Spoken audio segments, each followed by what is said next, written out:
that the research behind my ability to stand up here and talk about insulin resistance is the authority that should happen in every exam room. But welcome to 2025, that your physicians have more information to learn and more math to be able to process than any generation of physicians before. What I hope to answer today is teed up to be maybe a little controversial for some of the other information you've heard throughout the week. You've heard speakers come and give their explanations on how to help your health reverse problems, how their health problems have all been improved. There's been some differences, as I've sat in the audience saying, that's different than the last speaker presented. So what I hope to do in this lecture is to weave together how, well, they were all a little bit right, and we were all a little bit standing in a place where science hasn't done the best job at answering some of our questions. And one of those questions is, y'all got here, most of us, I actually looked around the room and tried to find someone who I didn't think at one point in their history had insulin resistance. I haven't found you yet, and that's excluding children. Meaning most of the adults in this room have had insulin resistance, and what I struggle with, what I try to help patients with is, are we there yet? Is it over? Have I reversed it? And that question, science is not, it's not great at showing us the clinical answer. We've got some scientists that do a good job, and we definitely know as a community that if you wonder if you have insulin resistance and if you should care, we now have a census over a few years old that says, if we look at the causes of death in our American audience, the circle here has impressive percentages for heart disease and cancer, and this is actually the 2020 census, so COVID-19, really a big chunk of that. But it's every one of those in red that's linked to insulin resistance. This is a very important part of a clinical practice, of a community, of a business. If you are paying the insurance bill, you are gonna wanna know, is their insulin resistance reversed? Because your cost just went way down and the quality of their life just went way up if it's gone. But that is not an easy question to answer. When you start out looking at, do you have it? It's a much easier question. We can look at things like your body mass index, like the height to waist ratio, and say, yep, you got it. Yep, you've had it. We can even do hemoglobin A1C, which I dedicated a whole year of my stage speaking to making sure folks understood what exactly this test is telling you, and what all of us should internalize because of how important it was to say, I can tell if you have insulin resistance. This number shows me you have insulin resistance because of how it works. Let me do a quick review. A, because I really like the slides, and B, because it's going to help me in the later slides ahead. Oh, this went through twice. I must have pushed reverse instead of forward. Sorry about that. All right, so hemoglobin A1C, this is a big red blood cell, a disc-shaped cell in your body without a nucleus. And if we open that little side door and look inside, there's a bunch of hemoglobin units in there. These hemoglobin seats are proteins, globin proteins. 4 of them weave together to hold a basket where those cups of heme are sitting.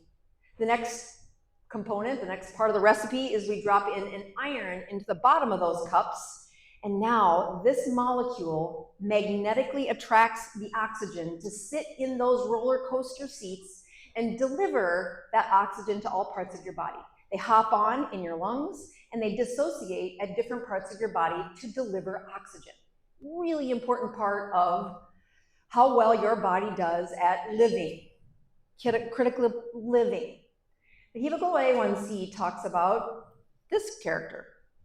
This is glucose, and glucose is also dispersed throughout your blood. Whenever that glucose gets too high in concentration and too close to certain structures, it glycates, meaning it sticks to things. When it glycates, the hemoglobin, we call it glycated hemoglobin A1C, which is the seat that it sits in, is the first A seat. Who cares, right? I know. So when oxygen comes along to try and bind to that seat, to magnetically be sucked into its seat, it will not let it bind as long as that sugar is stuck to the seat. It's been glycated. And for the life of that cell, the 120 days on average that red blood cell lives in your body, that seat's vacant. You cannot, it is taken, you will not ever allow oxygen to be carried from your lung to your organs again. And the higher the number of these seats that are filled in your body, the worse your health, the more that death chart consumes the patient's life expectancy. So in the hemoglobin A1C, in a red blood cell, we've got these seats that are filled with oxygen.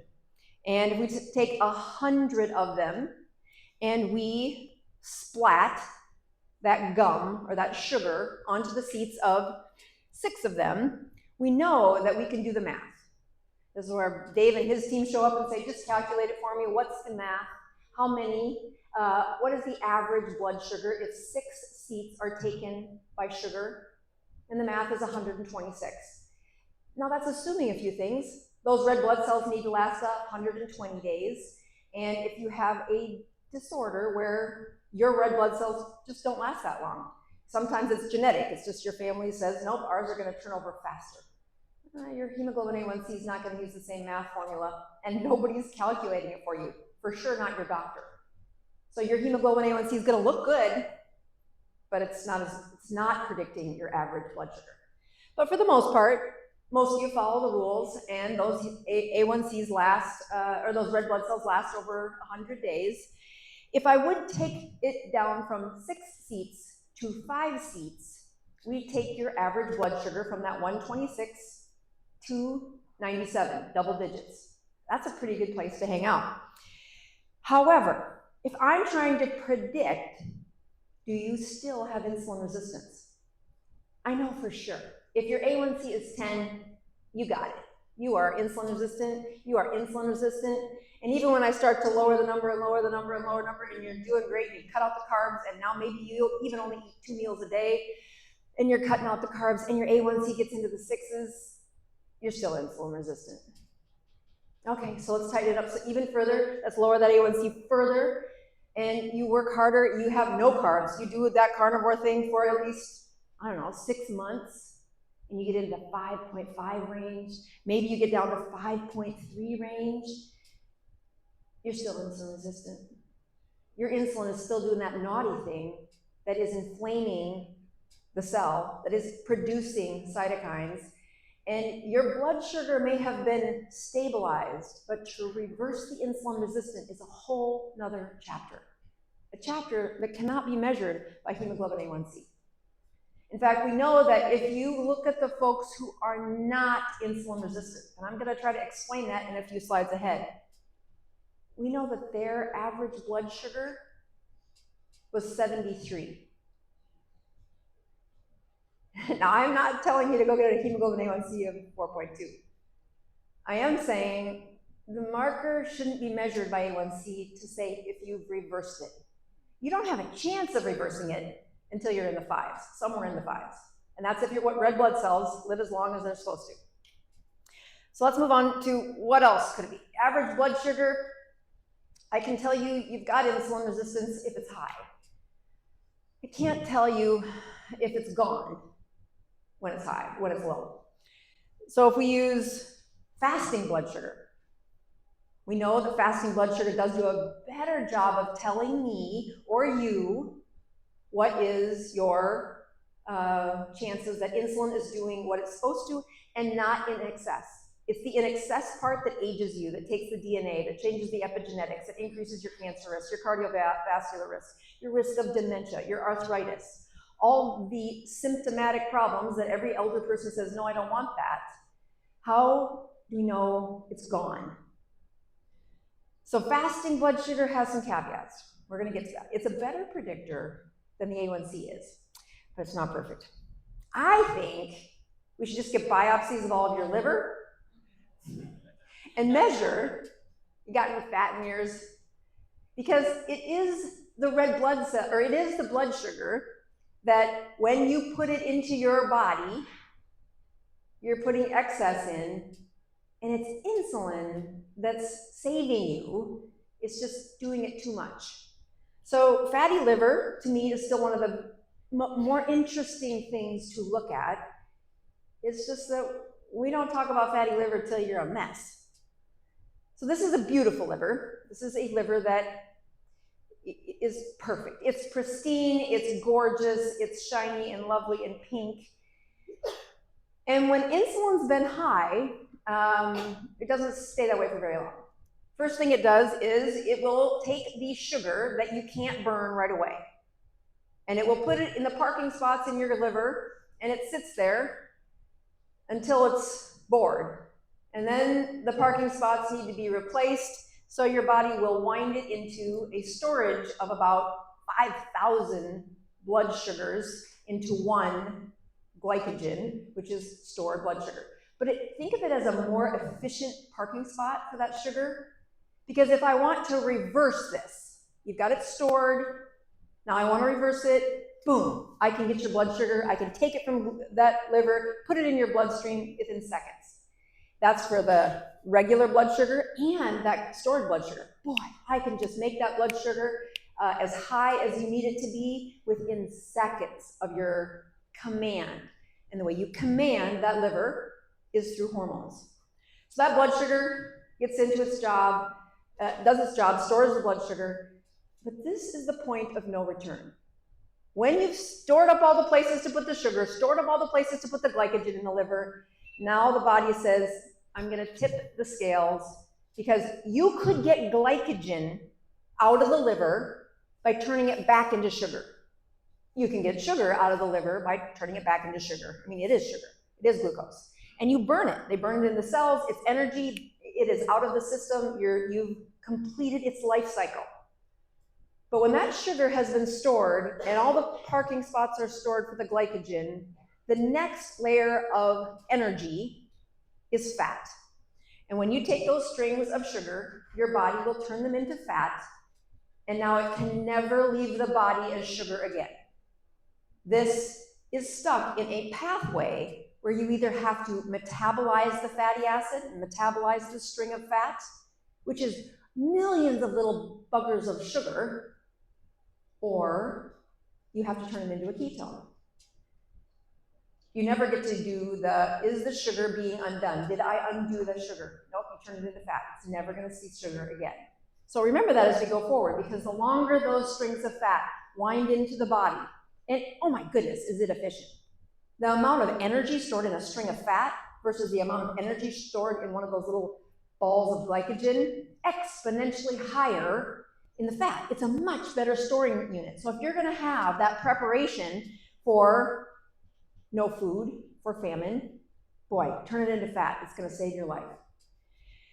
But it's also going to be this place where I still think it's the best measurement of what's going on inside your liver. If you've got fat stored in your liver, your insulin resistance is still hanging out. It's still efficiently preparing you for the day of no energy. But this liver, if you've ever Googled what does it look like to have a fatty liver, what does cirrhosis of the liver look like? This is the number one cause of our liver transplants today, is it had so much fat in it, it couldn't do its job. And it sure as heck couldn't reverse the fat, it became hard.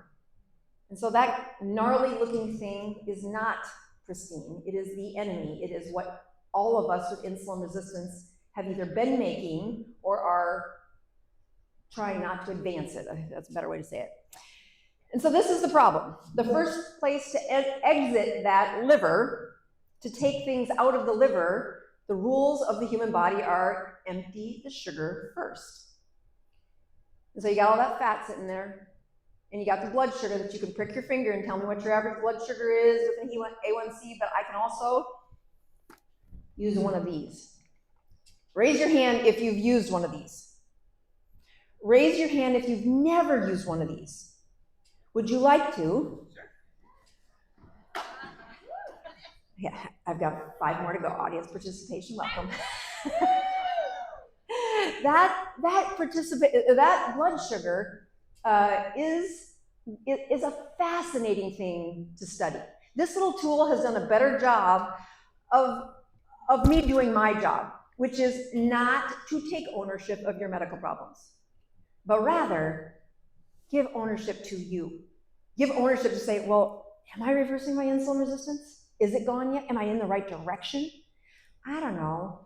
This little fella in your liver is emptying the sugar at all times. It is a miraculous energy-producing machine. And if your blood sugar at 3 o'clock in the morning is in the triple digits, you're making insulin resistance worse. If your blood sugar in the morning, the fasting part when you get up, is north of 90, yeah, you're still insulin resistant and it's not getting better. You're stable. But if we're trying to reverse it, if we're trying to undo those medical problems, we got a lot of scientists who've gone deep into the woods to say, is it better? What does healthy look like? Because when you look across this room and you just take a poll, well, what's yours? Well, what's yours? Well, what's yours? Yeah, we've all been to that season where insulin insulated us too much and our liver didn't get to touch the fat to empty out the fat for maybe a decade. Like I talk about the crystallization of sugar in your liver. It doesn't actually do that, but it's perfect imaging because that sugar has been sitting in there like the bag of brown sugar in the bottom of the back drawer, and it's hard. It's not moving. This is gonna move the stuff that you put in yesterday. The stuff that you put in 2 years ago or 10 years ago.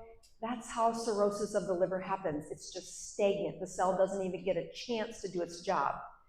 And this is happening morning, noon, night. So insulin resistance, how do you measure it?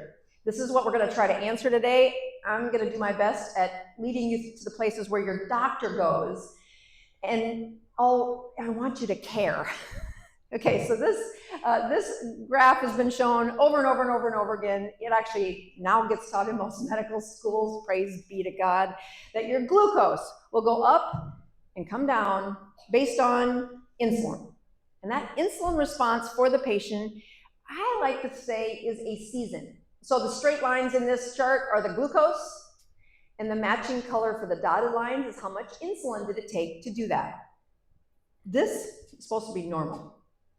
That is supposed to be normal. I'll tell you right there that it's not, though. Their fasting sugar was 100. Okay? But that's what the chart says. The next one, oh, actually, that was impaired glucose tolerance. I didn't put normal on this one, my bad. The second one, the pink one, is another version of somebody using their insulin wrong. That one is area under the curve for insulin. See how that pink dotted line goes way up in the corner? That's a lot of insulin being required to be able to control that person's blood sugar. Their blood sugar, that pink line did come down at the 2-hour mark, but man, did it take a lot of insulin to do that. There is nothing but a stuffing, packing plant going on in your liver during that high insulin phase. So you look at the other ones, yes, there are different phases of when things go wrong, when insulin's not doing its job. And again, hats off to the researchers who did this, because they didn't do it by just going to the lab and checking your insulin. I have patients all the time come in and say, I just want you to check my insulin. I'm like, why? Because I want to know if I'm insulin resistant. I'm like, ain't gonna tell you. It's not gonna be the answer. You need to be looking at the components. But what they have been focused on is they have learned that that high insulin causes them death, increased cardiovascular disease. Those lines correlated to the colors are the diabetes. It causes diabetes. These lines are the cardiovascular disease. And we know that insulin resistance links you to all-cause mortality. It is right to care about this, reversing the amount of insulin it takes for you to survive the next 24 hours. It is critical to saying, am I there yet? Is it gone? And if not, how do I do the next step? So the next few slides are me trying to take patient care and blend it with the research team saying, so how close are we? So as you look at this, you're gonna see glucose along the side, and you'll notice the bottom starts at 80. and it goes all the way up to 200. And in this case, the research used 75 grams of glucose. But I don't want my patients having 75 grams of glucose. I want them eating a meal. What does your body do when you do your thing? And you need to be responsible for your thing. If eating causes your blood sugar to go up by 150 units, your thing is wrong for you. And those fasting blood sugars and what happens within 30 minutes of eating become the key for you to say, am I reversing it or am I making it worse? All right, so you'll see the fasting glucose, fasting insulin here on the side. And we changed it in the clinic to what meal did you eat? And then we look at 30 minutes, we want it to not be higher than 140. When the blood sugar is higher than 140, you ate too much. We want it to be down to 130 if I get my way at the 1 hour mark. By 90 minutes, we want it to be down to 110, which almost matches my scale there, sorry. And then at the 2 hour, we want it close to your baseline, close to where you started. Okay? The amount of insulin, so first of all, raise your hand if you pricked your finger, checked your blood sugar before you ate, and then 30, 60, 90, 120. Raise your hand if you've done that, right? You learn a lot, right? Who's done it more than 10 times? Okay, 20 times? 30 times? Yeah, I mean, it's a commitment. It's like you can see the number of people say, yeah, doc, no thanks. But this, raise your hand if you've never had one of these. There you go. That does a great job. I mean, when patients first put them on, they're a little fascinated. They're like, wow. I mean, my husband's like, look what cotton candy grapes do to the blood sugar. I'm like, yeah, quit buying those, honey. I mean, it's fascinating to see how much your blood sugar does go up for some things. But I like the next layer of fascination. It usually takes over after the 10 days. These are one of the last batches for the 10 days for the G7. They now are going to last 15 days. Yeah, that's awesome. Again, twice a month cuts your costs. But really, most importantly, is the fascination is the first few days. I want you to get past that, that pixie dust and look at your life. When you're irritated and you say, just a scoop of peanut butter, but it's 10 o'clock at night, what did that do? And what did it do to your blood sugar at 3 o'clock in the morning? And what did it do the next morning? And most of the time, patients don't want to look.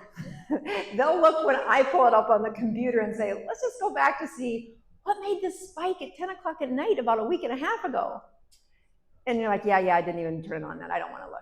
And that's true, that makes you human, but this keeps us talking about the truth. What is your blood sugar doing?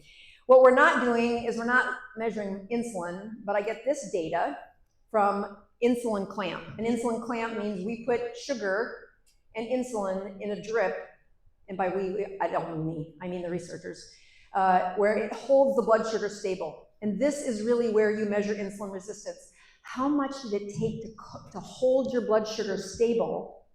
So they're changing the rate of glucose, and what is the rate of change of insulin, and what is the math between those two to say, are they insulin resistant?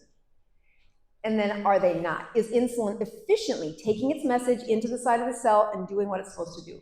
Or is insulin deaf? I mean, is the cell deaf to what insulin's saying? It's taking a lot of shouting to get the cell to do what it's supposed to do. And to undo the shouting, well, it takes years of, or at least months of, a very quietly whispering insulin to undo it. But it's only through insulin clamp research that we are able to extrapolate, well, what's that doing to my patient? So let's move on to impaired glucose tolerance. Again, start with the meal, not 75 grams of glucose, but it's a meal that we agree is fair and normal, not cheating. A couple of bites, I want the blood test to look good. What's real? And impaired glucose tolerance means, hey, their blood sugar at the start was 90. I guess my head's in the way of that. So yeah, 90. And that, the insulin, by definition, is pretty low, meaning normal. Their blood sugar over the course of the next 2 hours doesn't do exactly what I want. It goes above 140. Instead of peaking at the 30 minutes, it peaks closer to that 60 or 90 minutes. And certainly by 2 hours, it's not back down to baseline. I'll tell you, if you have this, it's really hard for your doctor to know. You're gonna know if you have one of these, but most patients don't have one of these. They don't look at that blood sugar at an hour, at 60 minutes, or at 90 minutes, and certainly not at 2 hours. When you look at how much insulin it took to do that, that's the really scary part. The area under the curve for the insulin is excessive. And the cells becoming most immune to that noise are the cells in your liver. The fat in your liver is going in, and it's not coming out. It's staying put. You don't need it. There's so much energy around, your body says, no thanks, I don't want to participate. The dangerous part of that curve is the area under the curve. As a clinician, we are taught, or we were taught, now this is definitely not what we say, that this was the first stage of being insulin resistant, is that it's the distant one in the 2 hour or 3 hour zone that's broken. And that eventually it'll be that fasting blood sugar that is abnormal.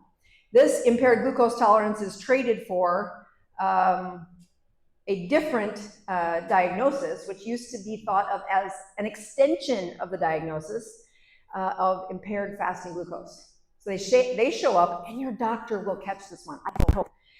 They have a chance at least. I mean, their fasting blood sugar is in triple digits. It's not double digits.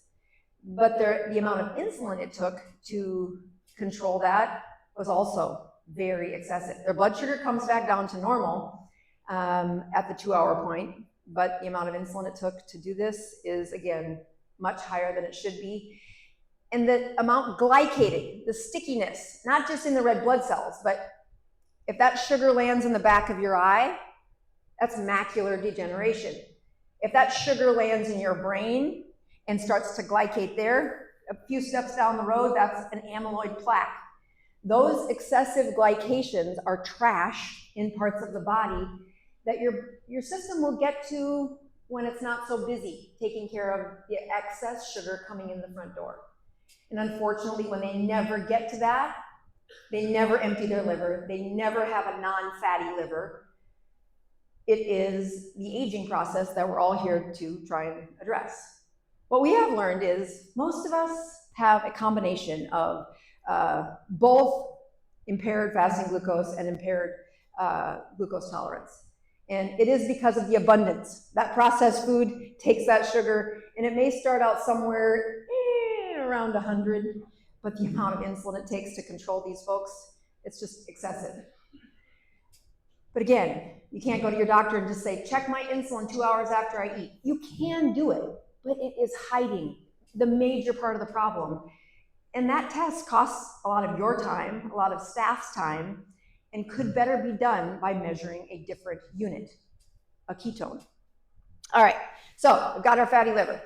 Insulin resistance is present, and we are all on a low-carb cruise because we have eaten perfectly over the week, and we are all making ketones. Yeah, right. So that when you do push a patient into ketosis, where now the insulin is not perfect, but better than yesterday. It's better than it was last week. And that relative improvement in insulin is how ketones flow. The insulin is improved. Now a few cells will flip the switch and burn either fatty acids into ketones or be in a state of ketosis. The longer you spend with those ketones in circulation, the closer we get to that pristine liver. So this chart, really, really important. It is the critical step for saying, if I could predict what that means, and everybody else could too, we'd have a lot less problems.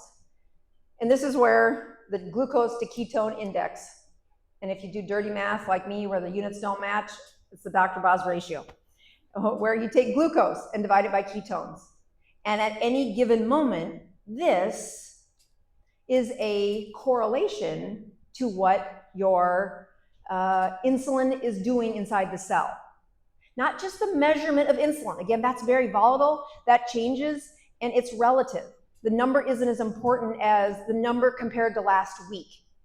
And so looking at the 2 units of energy, ketones and glucose, we do a pretty good job of saying, as the Dr. Boz ratio decreases, so does the amount of shouting that insulin has to do to get its cells functioning.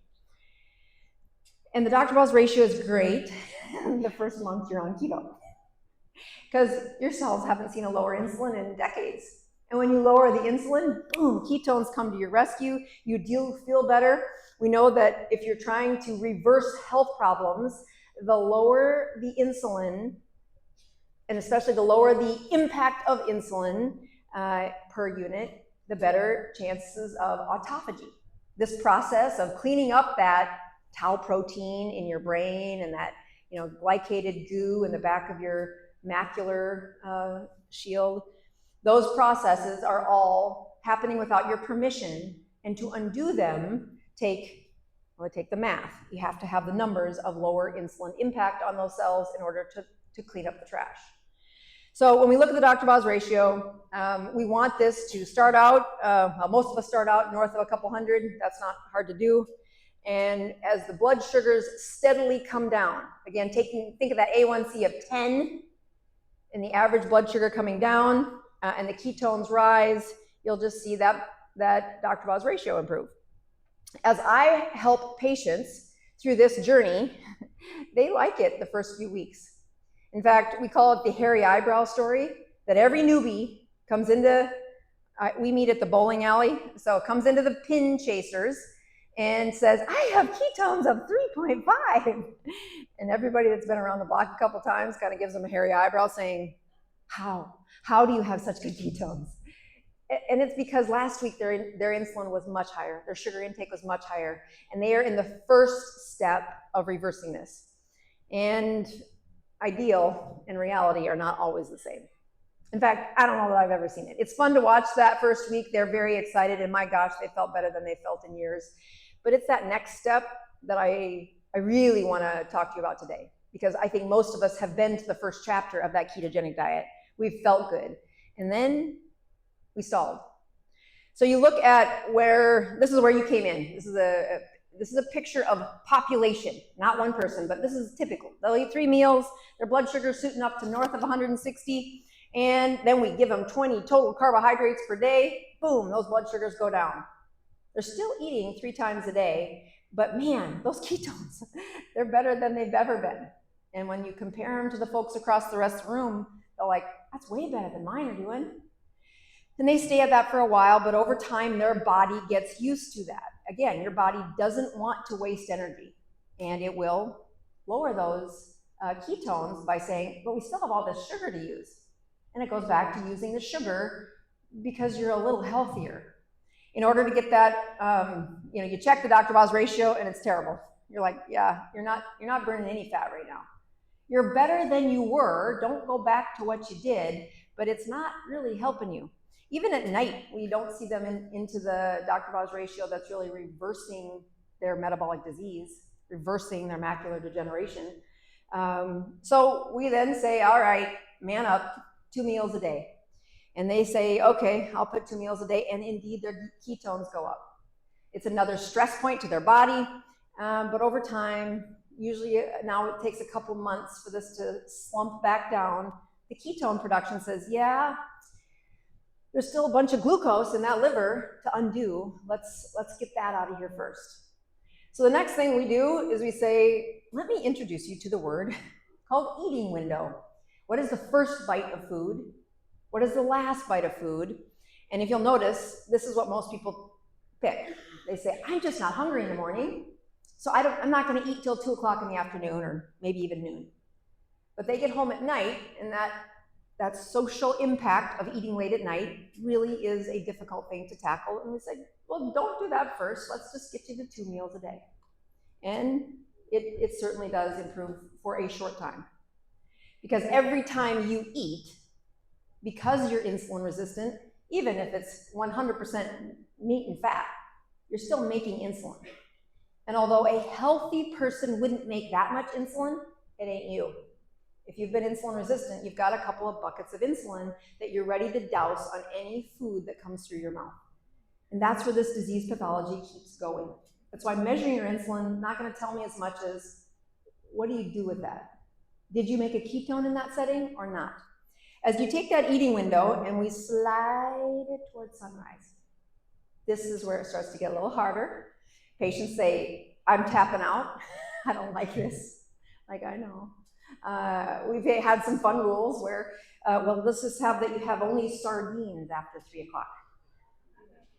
And surely that does decrease the volume of food. Sometimes the word fasting is much easier than that can of sardines.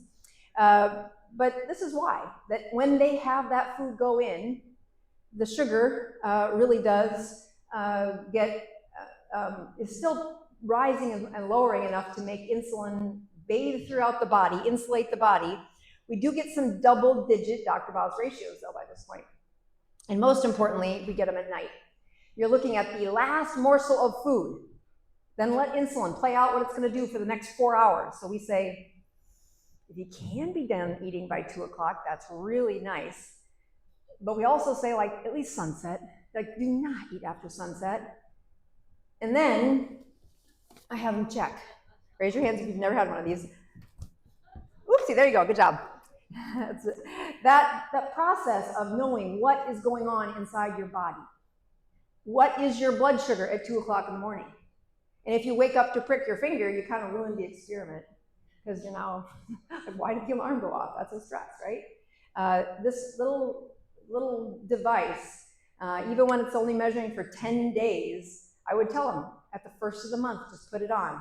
Every month, show me 10 days of looking at your blood sugar and tell me if we're better than last month. And that is a chip. Chip it away, chip it away, chip it away. Because we've got that ketone flowing out of the liver, you're measuring it, it's still producing, and it isn't a lot that happens in one day, but it is a lot that happens in a month.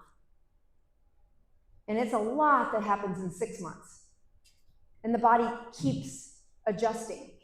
As long as you keep proving there's ketones in circulation, that you are emptying your liver. That idea of saying, are you still insulin resistant? It becomes this question where when I take what I see in my clinic, the folks who can have the old life back, which I don't think is ever the old life, but they have peanut butter, something I don't allow myself. Okay, I had cruise ship peanut butter this morning. It tasted terrible. I was ready for it. I wanted it to taste so good, but not taste good. But peanut butter is something I can't put in my house either. I will eat it. When you look at that normal, reversed insulin resistance, here's what they show up looking like.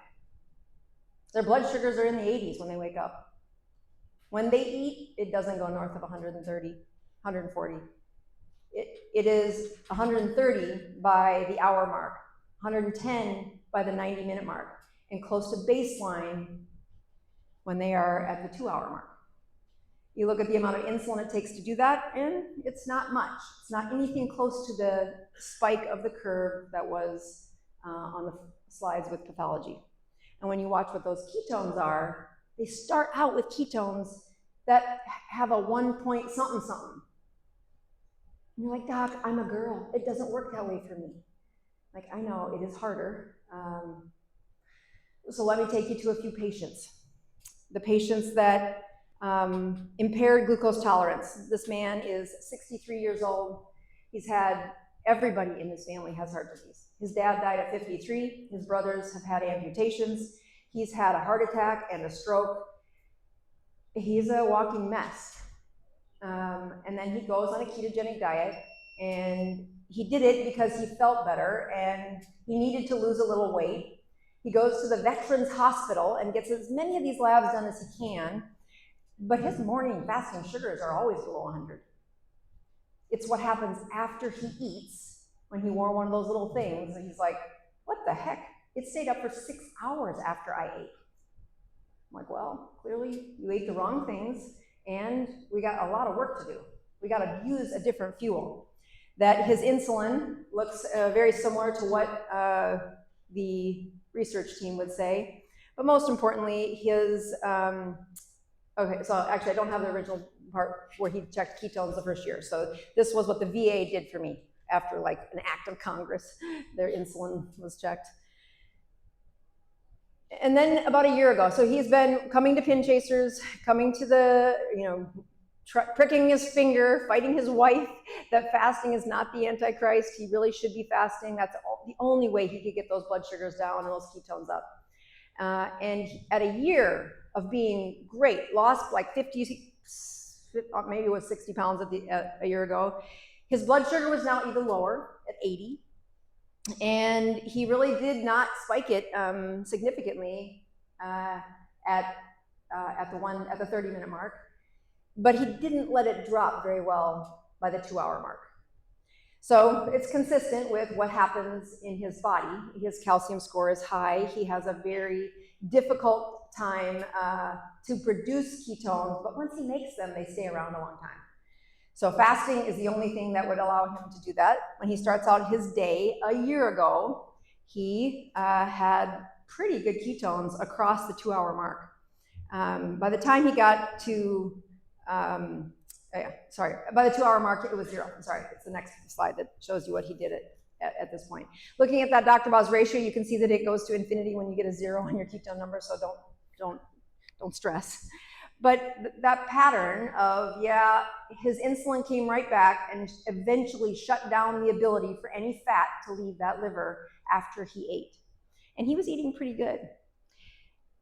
And now, a year later, his ketone number's still really good at that start point. His blood sugar, again, in those low 80s. As he eats, check out how little of a rise that blood sugar was. Now watch what the ketones are doing as he continues over this. He has his meal, and the glucose is down to baseline by an hour and a half, and then it was rising again. The ketones are rising again at the 2-hour mark. I still wouldn't bless him with the reversed insulin resistance, but holy smokes, are we reversing disease in his body. And here's another patient. She had the impaired fasting glucose, and she had some major stresses happen, some death in her family, and she entered into what I think is the best service that we offer at the Dr. Boz channel, our 21-day intense. It is live. You have to show up as a human being on Zoom, live, 21 days of kicking your metabolism into gear. At which point she says, I don't know what I called keto before, if this is what keto is, where you're making ketones every day. And by the end of that class, she had lost probably 15 pounds in 3 weeks, which is not what we promote, but she was able to say, I can't do this alone. So in community, she continued with her glucose ketone checking, and over the course of a year, she was able to take her numbers from where they were when we started. That was before she started the class. And her glucose is now in double digits, and her ketones were 1. And for a lady, that was pretty good for her. As soon as she eats, the glucose goes up, but not terribly. 120, and then it's pretty stable as those ketones are like, you got enough sugar here. We're gonna keep emptying the sugar. And the sugar really did not go back down to baseline at 2 hours, but she's better. She's lost a bunch of weight, but she still got about 30 pounds. She wanted to get off, and there were some other health problems. We're like, you're gonna need help to get that to go away. And now, her morning fasting glucose is 80, something she never thought she would find. Her ketones are 2 at the beginning of the day. So her first meal of the day is earlier in the day, and it's in a bed of ketones that are 2.0. As the ketones drop, so did the glucose, and just like every girl that's ever birthed a child, the ketones are really easy to suppress, but they're not 0. And even though her Dr. Boz ratio at the end of 2 hours after a meal is 112, when she uses that glucose meter, you can see most of the time her glucose is not triple digits. Look at how little the glucose rose and fell compared to the original. So here's my concluding slides. When people reverse insulin resistance, how are they doing it? Is it even possible? When I show you a fasting glucose of 80, most of you throw your hands in the air and say, not me, can't do it, not possible. That's impossible. I've never seen that. And I would say, no, you are a human, and there's some rules about how you change things. First of all, you can't hide from the truth. If you do not check your blood sugars, you're hiding. You have to see what they are. First thing in the morning is great. Raise your hand if you've never had one of these. There you go. I'll just do one more. There you go. Glucose in the mornings, glucose at 3 o'clock in the morning is really telling. Don't hide from it. You have to be checking that. Keto Mojo has done an incredible job of supporting the scientists and the researchers so that folks like me on the front lines have the tools to give to you to say, is it perfect? Measurement of glucose and ketones? No, but it's really darn close, and it's at the price where most of my patients can afford that. Looking at your glucose and ketones, it is just because it looks crappy doesn't mean you stop looking. It says, what do I do to change my metabolism, to really get to the reversing point? So you must measure. Do not live in darkness. You must measure. One of the key things we do in our 21-day class is we have a Keto Mojo dashboard, which any of you can have for free, thanks Keto Mojo. And you can watch what every one of the students in your classroom's glucose and ketones are. And you say, well, isn't that like HIPAA? No, this is a community sharing data, because when you're gonna do hard things, you have to do it in community. That when you look at anything that mankind has ever done, from pyramids to the science of today, they do not do it in isolation. They are on a team of people doing hard things, from military actions to getting your blood sugar into the double digits. To do hard things, it really does require a community. And when that dashboard every morning in that class shows that your blood sugar was the highest, or you're the only one who broke your fast and ate at 10 o'clock last night, this is what the consequences are. And it is not a shame. It's not using shame. It is using that positive peer pressure that you can do it. You can say no to food at 10 o'clock at night. And especially when you know that in the next morning, your teammates are gonna see this is how you get healthier. It isn't easy. So do hard things together and share grace. It is something we practice. You cannot, oopsie daisy, that changed a little faster than I wanted it to. Oh, maybe it didn't, whatever, okay. That you look at what does it look like when I screw up? What does it look like? If you want to see the teeter on the edge of all the rules, follow my husband around on a cruise ship. And he'll challenge you saying, prick my finger. I still got ketones. I'm like, you're a boy. Because if you want to know what happened with these folks who were in an advanced state of ketosis, they were in community, they were trying to do hard things, but they both had a timer on their life. That life was going to put one of them in the grave really damn quick. I mean, he had a heart attack with a troponin higher than I have seen in 25 years. I don't know what cell in his heart is still pumping the blood. It was a death sentence. And I was trying to get the VA to do the right thing. Come on, write the prescription, write the prescription, write the prescription, so that he could have numbers like this for a year. And my God, is he healthy? I mean, the first thing that happens when that guy gets healthy is all of his skin lesions fall off. The year where he fasted 72 hours a week for 6 months, every one of his moles fell off. And he says, my wife recognizes me by those moles. Like, well, because the last thing I had them do was I said, fight this hormonal problem with hormones. And I know you've heard some folks saying natural production of GLP-1. Great. If their cells are there to produce it, the backbone to that GLP-1 is butyrate. that beta hydroxybutyrate in your blood, otherwise known as a ketone, is a fuel source for GLP-1. And this past week on our YouTube channel, I had a lecture that I've been working on for about a year on why is it that our brains surrender to much of the hedonic behavior, the gluttony, sex, drugs, rock and roll, the addictions, when they go carnivore, when they go keto. What's up with that? And I had wondered this. Again, my background is broken brains, and there's no better collection of broken brains than addiction. And when you add GLP-1, GIP, these hormones, they say the same thing that my addicted patients said when I gave them a shot of Vivitrol, naltrexone, blocking their ability to have dopamine surges when they drink booze. It's the same words. It's a pattern recognition. I haven't heard a patient tell me that in 10 years, you know, when I was in the throe of an addiction clinic. You give them GLP-1, and these two they are trying not to die. They are doing everything right, but their body doesn't make GLP-1. It hasn't probably done that in 10 years, 15 years. And a microscopic dose, 1/4 of the starting dose of what was typically being used. And they got results like that for a year without changing the dose. Oops, not behind me anymore, dang. I thought oh, whatever. This is the one I want you to see.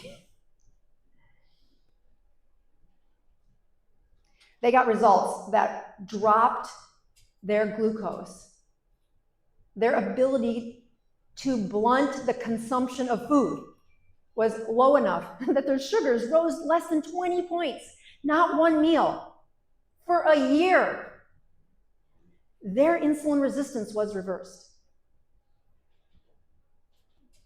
Will they be off of that medication? I hope so. They are now instead of injecting every 1 week, injecting every 3 weeks, which means by definition they're a couple weeks without it, and they're doing great. They're still getting these numbers. That prime of getting their body to produce the hormone that outsmarts the hormone called insulin, that's just raging through the arteries of that man. That's the kind of success to reverse insulin resistance. Now, the message I want you to take is not go out and get a GLP-1. It is to check your numbers, to do hard things, and not hide in the shadows that you're good enough. I've gotten those first 70 pounds off, and I just can't seem to make ketones anymore. The next layer is there. When you're ready, and you can find a community that's ready, it is possible. And I would encourage you to do that. Thank you.